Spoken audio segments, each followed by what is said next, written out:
Hi everyone, it's Aggie again, and today's Thursday, so I'll be sharing with you what I have in my studio. And today in particular, I'm going to be talking about my sewing machine. So I just have one sewing machine. I wish I had more, but this particular sewing machine has been with me since 2004. So I had actually bought it because I wanted to make maternity wear. I was pregnant and there was literally no maternity wear which looked good. It was all very frumpy and pink and all that. Okay, so this is my sewing machine. So as you can see, no fancy buttons. I just have a knob at the side to change the types of stitches. I have a reverse lever here. The length of the stitch, also the tension at the top. And what I like about this particular machine is that the bobbin is not a drop-down bobbin. So you have to use this metal casing here to put in your bobbin. And I like it this way because I can actually control the tension of the bottom thread as well. So when you have your sewing machine, you've taken it home, always remember to put this manual in a safe place. You never know when you're going to need it, especially when it comes to troubleshooting. This particular model that I have is a Singer 1100. If you've lost your manual, then you can, if I'm not mistaken, you can actually download it from the internet. Other useful items that I find very useful in my work and that comes along with the machine are the bobbins. Okay, so you might find in the market that there are some really cheap ones. I would recommend that you don't use them because they may not fit your machine, and they might even break your machine as well. This one's particularly useful. It's used to cover the dog feed, this bit here, and it's useful for free motion embroidery. As you can see, I've had a few boo-boos. There's some holes there. So actually the needle actually pokes through. The brush is very useful, so I'll be explaining to you how to use this in a moment. This one is useful if you're not sure what this is for. This is actually the screwdriver to help you get to different parts of the sewing machine when you need to do your own maintenance. And also I have this one. This is the footer of the free motion embroidery. So it looks very different from the footer that you see on the sewing machine. So when you want to switch to free motion embroidery, you actually change to this. Okay. So it's very important that you maintain your sewing machine on a regular basis. This means cleaning it off dust, oiling it, and also using it regularly. It's just like our bodies. If we don't move, if we don't move, all our joints get a bit creaky, and we might stop moving eventually. And so this is, what we have to do: clean, oil, and move it. So the first part of cleaning will involve using this. So you basically have to unscrew everything. And you'll find this screwdriver really useful, so don't lose it. One of the most important things that I find useful is using masking tape and actually popping your screws onto the masking tape so they don't roll away and you don't lose them, because once you've lost a screw, it's going to be very difficult getting your machine to work again, or even you'll just have a screwless sewing machine. So always remember to use a bit of masking tape and pop it on so they don't roll away. So as you can see, if I can just tilt it a bit, this looks horrendously dusty. So if you were to leave that in there for a long time, eventually you're going to end up sewing a project and the machine will jam and you'll get frustrated. So my advice is to actually clean the machine after a major project, or when you are sewing fabric that actually gets fluffy very easily. So with my free motion embroidery, I actually do this maybe after each session, because I don't want to end up having to troubleshoot each time that the machine jams. So before you remove the dust, it's also important to remove the bobbin from the bobbin casing, because we're going to clean that as well.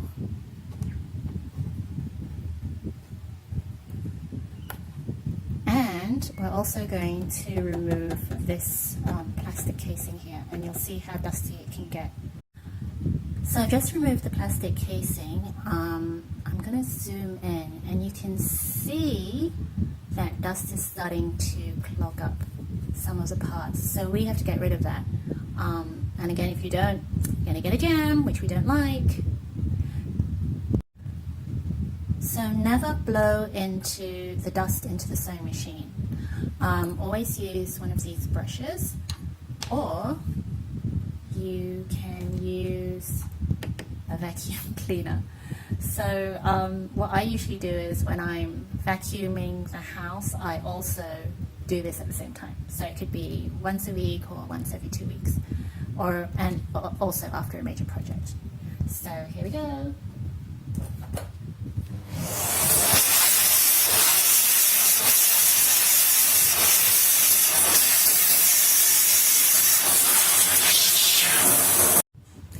So one of the things that gets neglected when cleaning the sewing machine is the bobbin casing. Sometimes you'll find that you'll get bits of dust that get lodged in between the parts. So it's good to actually vacuum this as well, bearing in mind that it might get sucked up into the vacuum cleaner. Or you could actually wash it under the tap, which is what I do sometimes, and lift this part here ever so gently to remove any dust.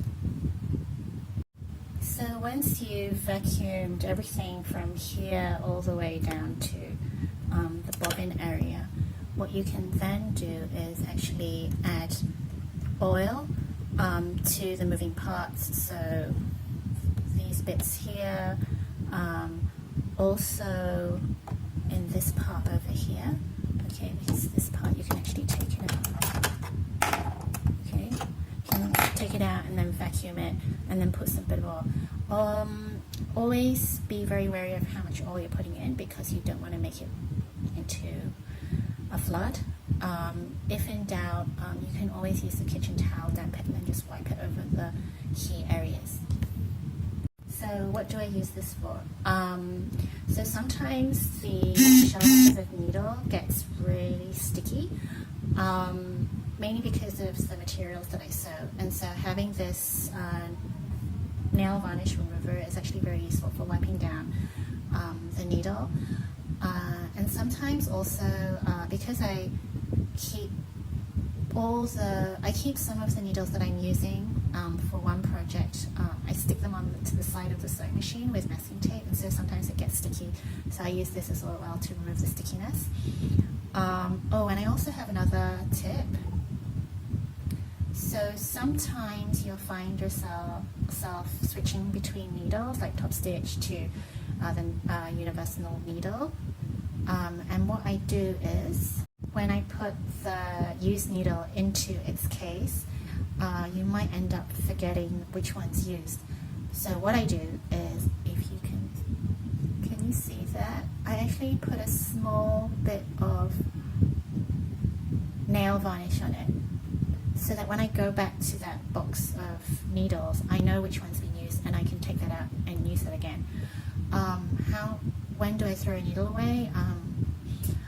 Usually after a major project, or I find that it's not giving me the results that I want it to give me, then I would throw it away. Actually, I keep them in a bottle.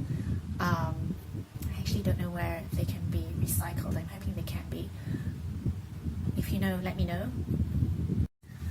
So once you've cleaned and oiled your machine, you're pretty much ready to go. If you're not using your machine, it's really advisable to cover your machine either with a piece of cloth, or you can even put it in, wrap it up in a plastic bag or one of those big IKEA bags, so that dust doesn't get into it, especially in Singapore when it can get really dusty.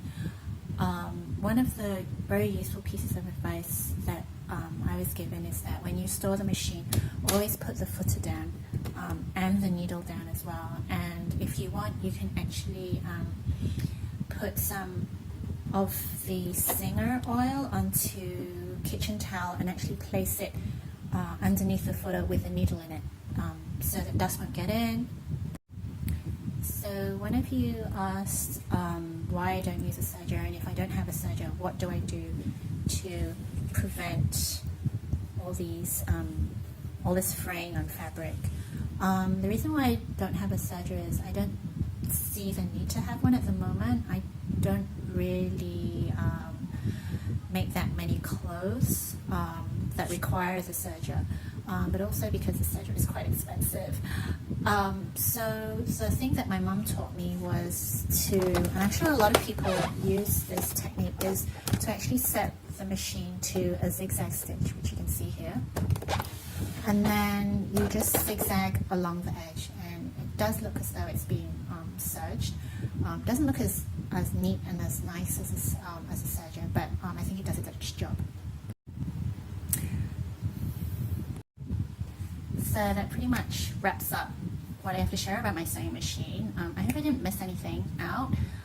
If you have any questions, do let me know, and I'll share about it next Thursday at 3 o'clock. But next week, what I've planned is to share a little bit about how to get started in free motion embroidery. Quite a few of us asked me that. So yeah, do stay tuned, and I'll see you then. Bye!